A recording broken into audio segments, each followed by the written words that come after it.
दोस्तों, क्या आपको पता है कि आखिर नारियल से रस्सी कैसे बनाई जाती है? नारियल की रस्सी की डिमांड इतनी ज्यादा होती है कि रोजाना 20 से 30 ट्रक रस्सी को बनाना पड़ता है और इतनी रस्सी बनाने में लाखों करोड़ों नारियल का इस्तेमाल किया जाता है। और अब सवाल ये खड़ा होता है कि इतने ज्यादा नारियल की खेती कैसे की जाती है? और आपको तो पता ही होगा कि पूरी दुनिया में नारियल की सबसे ज्यादा पैदावार इंडिया में ही होती है और नारियल की सबसे ज्यादा खेती इंडिया में केरल और हैदराबाद में होती है। तो आज हम आपको वही के किसी एक फैक्ट्री में ले चलेंगे और दिखाएंगे कि कैसे एडवांस तरीके से नारियल से रस्सी बनाई जाती है। शुरुआत में सबसे पहले इन तैयार हो चुके नारियल को पेड़ों से तोड़ लिया जाता है और इनको जमा कर लिया जाता है। और अब जो नारियल थोड़े कच्चे होते हैं उनको धूप में सुखा लिया जाता है।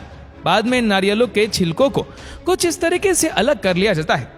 वैसे इस तरह से नारियल के छिलके को अलग करने में थोड़ी परेशानी होती है और इसका सॉल्यूशन भी मार्केट में आ गया है। ये है कोकोनट डिहस्कर मशीन। देखिए कैसे जब नारियल को इस मशीन में डाला जाता है तो ये मशीन इस नारियल के आउटर सेल को एकदम आसानी से रिमूव करके अलग कर देती है और बिना छिलके वाला नारियल भी अलग जमा हो जाता है, जिसे मार्केट में बेच दिया जाएगा। अब रोजाना इतने सारे नारियलों के छिलकों को अलग किया जाता है, जिसके चलते नारियल के छिलके का बड़ा पहाड़ तैयार हो जाएगा। अब जिस नारियल के छिलके को हम और आप कचरा समझकर फेंक देते हैं, उसी से ये लोग रस्सी बनाकर लाखों रुपए कमा रहे हैं। तो अब बात करते हैं रस्सी बनाने के प्रोसेस के बारे में।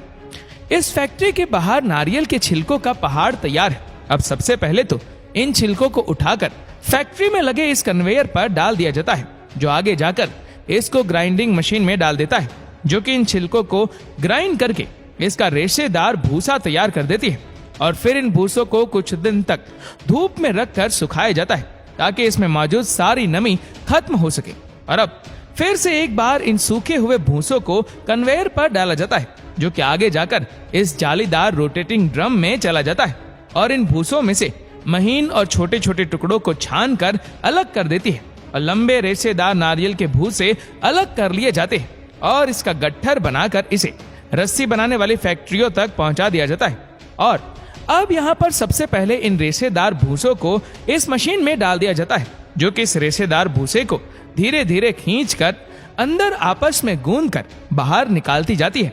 और ये घूमती हुई मशीन इस पतले रेशे को आपस में लपेटती रहती है, जिससे एक मजबूत रस्सी तैयार हो जाती है। और मोटी या मजबूत रस्सी को बनाने के लिए इन्हीं रस्सियों को आपस में लपेट कर तैयार कर लिया जाता है। और अब अंत में इन रस्सियों को अलग अलग क्वांटिटी के हिसाब से लपेट कर उसका गुच्छा तैयार कर लिया जाता है।